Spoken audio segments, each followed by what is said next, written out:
گیا شیطان کی طرف سے. اگلی رات آ گئی, 9 ذوالحجہ کی رات آ گئی, پھر وہی خواب دیکھا.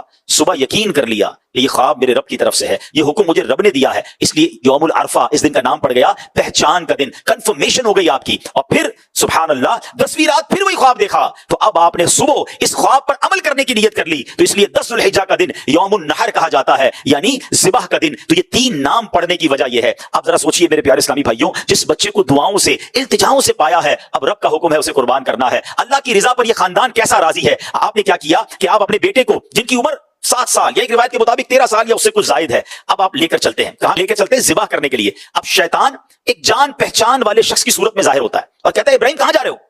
آپ نے فرمایا کام سے جا رہا ہوں. اس نے پوچھا کہ آپ اسماعیل کو ذبح کرنے جا رہے ہیں؟ تو آپ نے بڑا پیارا جواب دیا کہ کیا تم نے کسی باپ کو دیکھا ہے وہ اپنے بیٹے کو ذبح کرے؟ شیطان بولتا ہے ہاں میں دیکھ رہا ہوں. آپ اسی کام کے لیے چلے ہیں. آپ سمجھتے ہیں کہ اللہ عز و جل نے آپ کو اس بات کا حکم دیا ہے. حضرت ابراہیم علیہ السلام نے ارشاد فرمایا اگر اللہ نے مجھے اس بات کا حکم دیا ہے تو پھر میں اس کی فرما برداری کروں گا. اب شیطان آپ سے تو مایوس ہو گیا. اب حضرت اسماعیل علیہ السلام کی والدہ بی بی ہاجرہ کے پاس پہنچا. ماں تو زیادہ اٹیچ ہوتی ہے نا بچے سے, ماں کے پاس گئے. کب آپ کو پتا ہے آپ کے بیٹے کو حضرت ابراہیم لے کر کہاں گئے؟ کہا کسی کام سے لے کر گئے. کہا نہیں, وہ انہیں ذبح کرنے لے کر گئے. بی بی ہاجرہ نے کہا کہ کبھی تم نے کسی باپ کو دیکھا ہے وہ بیٹے کو ذبح کرے؟ تو شیطان کہتا ہے کہ ہاں ان کو اللہ نے حکم دیا ہے اس لیے وہ ان کو ذبح کرنے جا رہے ہیں. آئے ہائے, جب ماں نے یہ سنا نا کہ رب کا حکم ہے, آپ کہتی ہیں اگر ایسا ہے تو اللہ کی فرما برداری کر کے انہوں نے بڑا اچھا کام کیا ہے, پھر بیٹا قربان ہے.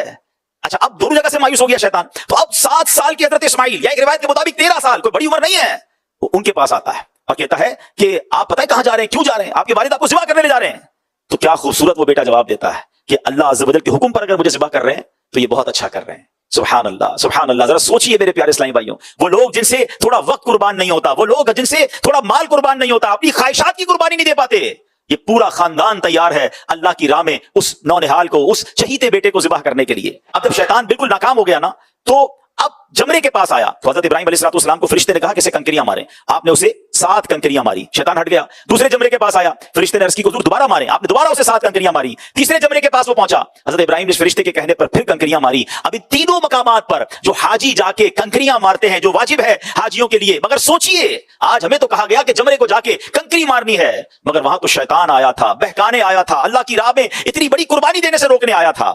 سبحان اللہ. اب حضرت ابراہیم علیہ السلام اپنے اس بیٹے کو لے کر کوہ صبیر پر پہنچے تو اللہ عز و جل کے حکم کی خبر دی. اب بیٹے سے بھی بات کر لی ہے, ڈکلیئر کر دیا کہ میں کس لیے لایا ہوں. سبحان اللہ. یہ جو بات چیت ہے نا, یہ جو کانورزیشن ہے, یہ قرآن مجید میں کس شاندار انداز میں موجود ہے. یہ کیسا والد ہے, یہ کیسے بیٹے ہیں, اللہ کی رضا پر کیسے راضی رہنے والے ہیں, یہ قربانی دینے میں کس قدر آگے ہیں. سبحان اللہ. آپ کہتے ہیں یا بنی انی ارا فی المنام انی اذبحک فانظر ماذا ترى, اے میرے بیٹے میں نے خواب دیکھا میں تجھے ذبح کرتا ہوں, اب تو دیکھ تیری کیا رائے ہے.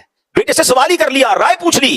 اب فرما بردار بیٹا ہے, جب اسے یہ سنا تو جو جواب دیا نا, آئے ہائے, اس جواب کو بھی رب نے قرآن میں بیان فرمایا. وہ کہتے ہیں اے میرے باپ کیجئے جس بات کا آپ کو حکم ہوتا ہے, خدا نے چاہا تو قریب ہے کہ آپ مجھے صابر یعنی صبر کرنے والا پائیں گے. آئے ہائے ہائے. اب کیا ہوا؟ وہ شاعر کہتے ہیں نا, یہ فیضان نظر تھا یا کہ مکتب کی کرامت تھی, یہ فیضان نظر تھا یا کہ مکتب کی کرامت تھی. سکھائے کس نے اسماعیل کو آداب فرزندی. حضرت اسماعیل علیہ السلام نے اپنے والد محترم سے مزید عرض کی, ابو جان ذبح کرنے سے پہلے مجھے رسیوں سے ذرا مضبوط باندھ دیجیے گا تاکہ میں ہل نہ سکوں, کیونکہ مجھے ڈر ہے کہ کہیں میرے ثواب میں کمی نہ ہو جائے, اور میرے خون کے چھینٹوں سے اپنے کپڑے بچا رکھیے گا تاکہ انہیں دیکھ کر امی جان جو ہے وہ غمگین نہ ہوں. اچھا بابا جان ذرا چھری کو زیادہ تیز کر لیجیے گا میرے گلے پہ تاکہ اچھی طرح چل جائے, مجھے زیادہ تکلیف نہ ہو, گلا فوراً کٹ جائے, کیونکہ موت تو بہت سخت ہوتی ہے. آپ مجھے ذبح کرنے کے لیے پیشانی کے بل لٹا دیجیے گا, میرا چہرہ نیچے کر دیجیے گا تاکہ آپ کی نظر میرے چہرے پر نہ پڑے, اور جب میری والدہ کے پاس جائے نا تو میرا سلام پہنچا دیجیے گا, اور ہو سکے تو میری قمیض, میرا یہ لباس میری ماں کو دے دیجیے گا, ان کو کچھ تسلی ہو جائے گی,